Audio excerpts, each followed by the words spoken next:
So two things. One, being a teacher can be kind of difficult because teaching concepts is much more difficult than teaching techniques. Everyone says they want to be a technical fighter, but being a technical fighter is the lowest level of learning. That's regurgitation of information, that's rote memory, okay? You go memorize it and then you do it, but then you don't understand how those pieces fit together. And so teaching concepts, I use an analogy of it's a lot like putting together a puzzle. You come to me and you say, I want to do jiu-jitsu, and I say, right on. And so I give you a technique, and that technique is like a piece to a puzzle. Now it's a 10,000 piece puzzle.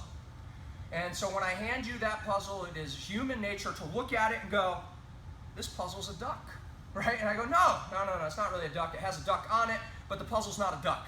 And you go, okay. And then next day you come in, I give you a couple more pieces, and you're like, it's flowers, right? And I'm like, no, that piece has a flower on it, but the puzzle is not flowers and ducks.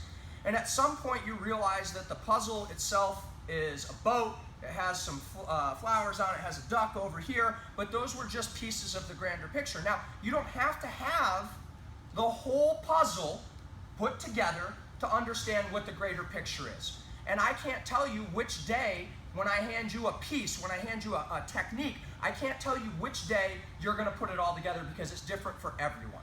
Does that make sense? Sure. So, that brings us to the difference in teaching styles. We've got the teacher-student learning dynamic, and we've got the master-apprentice learning dynamic. And so when I started the school and I started with a curriculum, a lot of people gave me problems about that. That's not the way that I learned. Why do you have to have that written down? You know, it's in concrete. Like if I write it down, then I'm not going to deviate from it. That's stupid. You know, you just have a game plan. What other professional sport do you show up and they don't have a game plan? No, we deviate all the time. So master apprentice, they didn't have to have a curriculum for that learning style because a master only had 6, 8, 10 apprentices at different levels in their training. And more importantly, those apprentices lived with the master. It was a big deal to get an apprenticeship. You lived with the master, they fed you, they clothed you, and they gave you that skill set. In return, you gave them some servitude. Now, there didn't have to be any correlation between one lesson and the next. Why?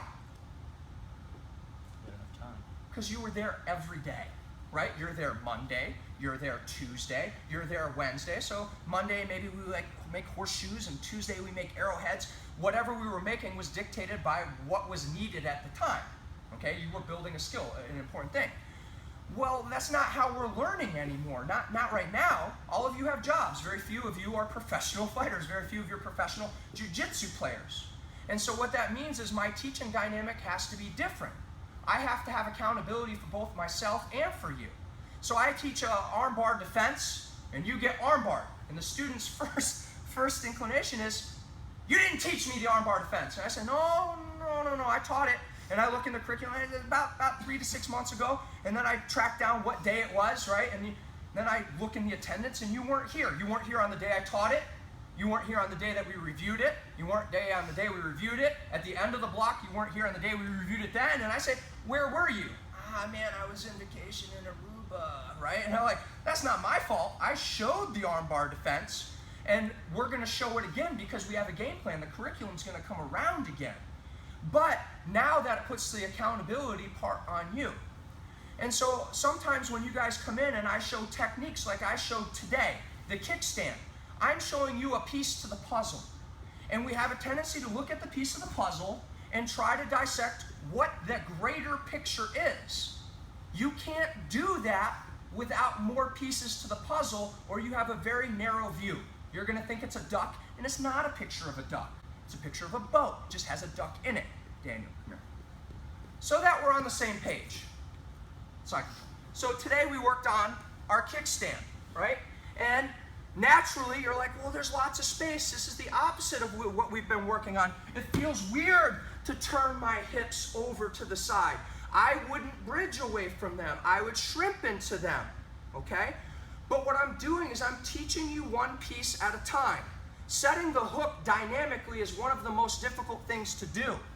So if I'm here and I have this knee down, I have the earmuffs, and he bridges all the way over, and I set in that bottom hook, man, that timing, that window of opportunity is so small.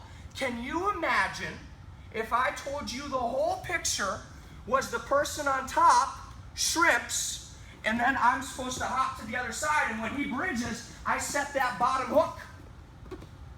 Right? You would look at that and you would say, oh, man, that's just too much for me. It would blow your mind. Because teaching you a concept is more than the sum of its words. You have to understand how those spatial concepts work. And so while I want to show you everything in a day, there's no way that your brain would retain it. You might understand it from a coaching perspective or a perspective of witnessing it, but being able to understand intimately how all of those pieces fit together can only happen if you come to class somewhat regularly. We review a number of days, but I'm going to give you the whole concept. I'm going to give you the whole kit and caboodle, but I can only do it if you come to class. Does that make sense? And so if you don't come to class, you're going to go grapple, and you're going to think what you're doing. You're like, oh, this is a duck.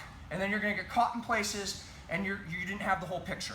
Does that make sense? I have to give you supporting techniques, but I have to build it with a foundation that makes sense. That makes sense, ladies and gentlemen? Yes, sir. All right, line up.